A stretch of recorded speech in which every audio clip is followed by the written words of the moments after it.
Once again, welcome to Xtreme Trail Talk. Today we got very lucky. We had an awesome interview with Jock Green and with his pacer, Graham McCullum. Graham is also his massage therapist, and they spoke about his experiences, well, both their experiences at the Leadville 100.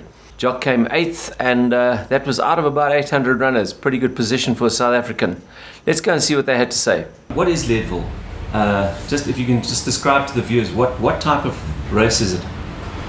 So the big thing about Leadville is that first year it was probably brought to fame, right, in a book called Born to Run, which is by an author who he wrote about the Tarahumara Mexicans, who was like a tribe of naturally born runners who could, like, in this whole thing of his book, it was this tribe of people who could run for days pretty much on not much to eat.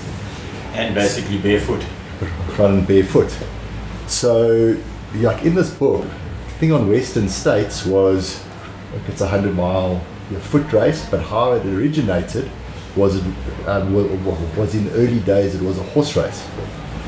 And apparently one year, one of the riders with his horses, the horse was either lame or sick, I can't remember. So he decided to run this race. Yeah. And he won the race. This runner beat all the horses. Because horses can obviously go for a short distance of time, they're very fast, they don't sweat well, etc., etc. But in this book as well was Leadville. And it was just this thing about, for me, Leadville was one of, well, number one, it's one of the oldest 100 milers in the US. Right, the Western States is the oldest one. Leadville came up, and it was just this whole thing about the race being at altitude. It's at between 3,000 and 4,000 meters, and that's really it. Right, and then the history about this old mining town, which had gone bang overnight. In fact, overnight, that hundreds of people who lived in this little town of Leadville lost their jobs when the mine closed down. So yeah, it's just been a thing for me, right, since I started running Leadville. It's also coming out of cycling, where there's so much history in cycling and tradition in cycling. You've got races like Liège-Bastogne-Liège, and it's been over 100 years in the running, right? The Tour de France has been, I don't know how many years that's been, but it's also coming on 100 years. So, it's important for me anyway. Was there qualifying for it? I think that you had to do one or two races in the last year. So, if you wanted to get into 2019, like a recent race in 2018, and that had to be, so for example, in South Africa, right, the Car Club 100 miler would qualify you, the Drakensberg Ultra would qualify you, like the Cape Town Ultra 100K would qualify you. Addo 100 miler would qualify you. Yeah. Okay. So it was that. It was one of those races, or maybe two of them. The same year.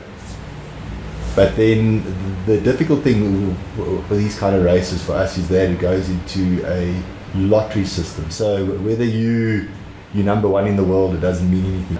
How did you train in South Africa, particularly being in Gauteng, for an event like this? Yeah. So I think normally if I was running full time, I would have probably gone up to Afri-Ski. That's a 3,000 meters. Again, spent quite a large block of time there, so probably 4 to 6 weeks. Because the plan in the beginning of the year was to go up to Afri-Ski and to at least try and get a couple of weekends in there, like a Friday to Sunday. But just with my job to have to drive to Afri-Ski, because one can't fly in, and then also with it being winter, because Leadville's in August, so you do most of your training in June and July. But that amount of time, that traveling time on a Friday afternoon, can then go run far on a Saturday, run far on a Sunday, and then get straight back into the car. It just didn't make sense to me. Fortunately, right at Joburg at 1,600 meters, it does help. It's not 3,000 meters, right, but it helps. Right, and then just from the cycling perspective, where the altitude has never really affected me. So we have raced in China a few times at 4,000 meters, I wasn't too bad there, so I was kind of hoping it would be a similar case. Also ran in the Berg last year. We ran in the Ultra Trail Drakensberg, and that was a 100 miler, which it starts at 2.7, it went up to 3,400, and I was fine in that there, so I was right there just hoping that what I could do in Joburg would be enough, and then the plan to get there a couple of weeks before, right, to acclimatise. What sort of distances were you doing? So on a weekly basis? Yeah, on the trail we really work on hours. So peak weeks between 16 and 20 hours of running. My biggest week was probably 220 Ks. But yeah, if I had to say it into time, like an average probably 13-14 hours a week, 140 to 160 a week about. Graham, how much pacing did you do with him, and also how did you prepare from your side, because you're more predominantly a road runner? Yeah, I am more predominantly road now. I did do quite a few years of trail, and a lot of it with Jock actually. So at least I did have that background, thank goodness. But it was a bit difficult because I just come from Comrades, had a 3-week break, and then I only had a few weeks to get ready and kind of get myself back into trail, get my feet able to move quick enough over all those rocks and obstacles. The plan was for me to pace Jock the whole of the second half of the race, so 80 Ks. Ended up only pacing him for 50 Ks actually, and I had some stomach issues and I just couldn't go anymore, and ended up just in total running about 60 Ks. But I think it was good enough. It was at a good section of the race, and then Jock had the last bit to do himself, which he was perfectly good for doing. So yeah, it worked out well. Is the kind of event where a pacer is absolutely necessary, or? Look, it's not necessary, but right, if everybody else has got the opportunity to use one and you don't, yeah, it's a massive disadvantage for you. Like the Leadville race is the one race in the world, right, the only one in the world that your pacer can carry your pack as well. So again, if you don't have a pacer, it isn't just a mental thing and somebody to speak to and to take your mind off it. But if your competitor's not running with a pack and you are, you're out of it, So half the time, what is going through your mind when you're running a race like this? Because it must be a serious challenge. Again, because it's 100 miles, you are running a lot slower than if you were running Comrades, for example. So, the whole time you're just thinking about eating, drinking at regular intervals. You're thinking about what's coming up. You're watching your heart rate. You're very aware of your body and what it's doing, because if you don't look after it in the beginning, that bad things are going to happen to you later on, Yeah. But in this particular race, it was a huge thing for me.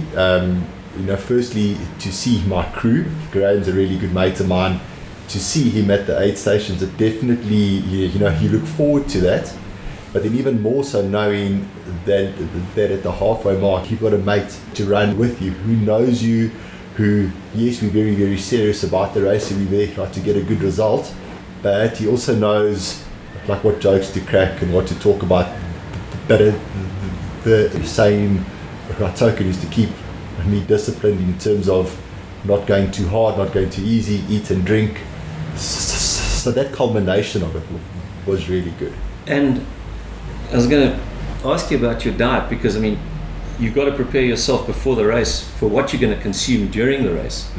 So so obviously a couple of days before is a bit of carb loading. I don't really go too crazy about carb loading, but I did carb load a bit on the Wednesday and the Thursday before. Friday night it was just protein and some rice. The morning of the race, it was pretty early. We woke up just after 2 o'clock. But the race, I think, started at 5, was it? 4 o'clock. It started at 4. Yeah. So, I had something to eat at 2 o'clock. It was my usual breakfast, but like a third of it at that time of the morning. So that was just a bit of muesli and oats and some yogurt. got a cup of coffee. Right, and then race day, it was pretty simple. It was 3 variations. So we would eat every half an hour, right, and that was comprised of tailwind. So tailwind is it's a carbohydrate and a protein. So that we were drinking every 10 minutes, right, a swig of that, and the aim was to have like 700 mils per hour. Food was a combination, so the first half an hour was a bar, so say like a power bar, about half a power bar. Next half an hour was a sandwich, but a sandwich, so it was half a sandwich, so 1 slice of low GI bread with avocado cheese on it, cheese and ham. Then the next half an hour was a combination of these goo chews. It's like a soft, gooey, chewy kind of thing with mixed nuts. Right, and then just repeat that cycle. So every half an hour. Yeah. So Graham, you were the chef. No, luckily we had Jock has got his stuff down. So from all the training and the racing that he's experimented with it to get it right. So he prepared all his own stuff. He knew what he was doing. So he did his stuff. I prepared my stuff. I just had to carry his stuff from halfway and make sure that he ate it. So we had set alarms on our watches for 10 minutes and for 30 minutes. But because I couldn't catch a signal when I started, mine was all out. So we had to rely on his alarm, which was perfect. His alarm went.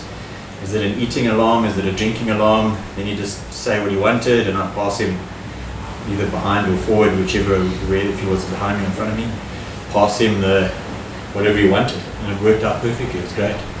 And what sort of pack weight were you carrying from the start to obviously when you're carrying for 2? Yeah, I'm actually not sure how much it weighed. I didn't really want to weigh it, so I didn't want to know that. I think it probably started at about 4.5 kilos. Yeah. But towards the end, I think you had about 7 because the food, you just kept putting food in. Sometimes more food. Yeah, and what happened was we kind of like, you make all your plans, but things change and you don't know how you're going to be in the race. So eventually some of the stuff Jock couldn't eat or didn't want to eat. Some of the stuff that I made for myself, I also didn't want to eat. So I kind of ended up sometimes keeping it just in case, but then adding more stuff. So I did get a bit heavier as we went on. It's supposed to be the other way around. Yeah, exactly. But you see, you've got, at every aid station, you've got the opportunity to refill it. You're supposed to only carry enough to get you to the next aid station, which is not that bad, it's not that heavy. So obviously the drinks got changed every time. And then new food got put in, and some of the old food didn't get taken out sometimes, just in case. Yeah. So, but it was fine. That wasn't a problem. It wasn't a problem at all. How many guys entered this race? I mean, what is close to 800, I think, about that. Maybe 770 up to 800. Yeah. It's one of the highest dropout races in the world, in fact. So I think this year there was a 44% finish rate. Yeah. So I've been having a look for a race next year, right then, just out of interest. So, right, the Tahoe 200 miler, okay? So that's in California. No, but how's this? Yeah. Oh, no, but how's this? Okay. They have a 15%. They drop out rate 15% for a 200 miler. Only 15% drop out. Yeah. Yeah, that's crazy. Okay, so it's two things that I'm not sure. How many hours you have to complete that race, but it's at much lesser altitude, and that's the thing about Leadville. Because the altitude takes people out. Altitude kills people. Plus the time as well, hey? Not sure, but I think it was 36 hours to finish the race in, which for a 100 miler between 3,000 4,000 meters, it's quite tight, So, but my plan was probably went into the race, and this was my goal, was to run a top 5, like hoping a top 3. So I ran in 8th place, and it wasn't a bad result. Not that I did anything wrong on the day, but I still believe at a time of 19 and a half hours, really went to pieces in the last like 20 k's. It was very, very slow there. So I still believe I could go back and run about a 17 and a half hour, and I really believe I can do that. Which for the day, I think like, just 17 and a half would have been a second place actually. You know, so what do you think was it that last, you said it was the last 20 k's that did you in? What do you think it was? I don't know. Nothing that I can really put it down to. Maybe, or not maybe, if you're just another year experience, another 100 mile in my legs. We could maybe change a couple of things for next year, maybe. But nothing on the day that I can say, yeah, I did that wrong. Yes, we can always improve. But I think most of that improvement is just going to be another year cycle, another year mileage in my legs. Okay, more experience, etc. Yeah. I think the other thing is that you don't realize it, but even for you and even for the top guys like you, that altitude eventually gets to you. You don't feel it 100% right away, but eventually, just the difficulty of doing it all the time eventually gets to you. So it's also maybe just getting more used to that. It takes time and doing that race a few more times to get used to it, you know. So psychologically, I would imagine going back for a second time, you at least have a better idea of what you're going into. No, it's a massive advantage. Whereas so I went and I ran the big climb, like the Hope Pass climb. I ran it twice. I ran it from the one side over, and then I ran it from the other side over. Was that when you were training? Knowing that was a massive advantage. Just that. Then even myself and Graham ran the last like 11 or 12 k's to the finish. Right. I also ran the last five or 6 k's a couple of times, going out and back. So knowing that for sure, it's a huge advantage, a massive advantage. So again, is to go back next year or the year after or whenever, but knowing the course and also but running a couple of those key areas leading into the race. Trail running is just exploding, particularly in Gauteng.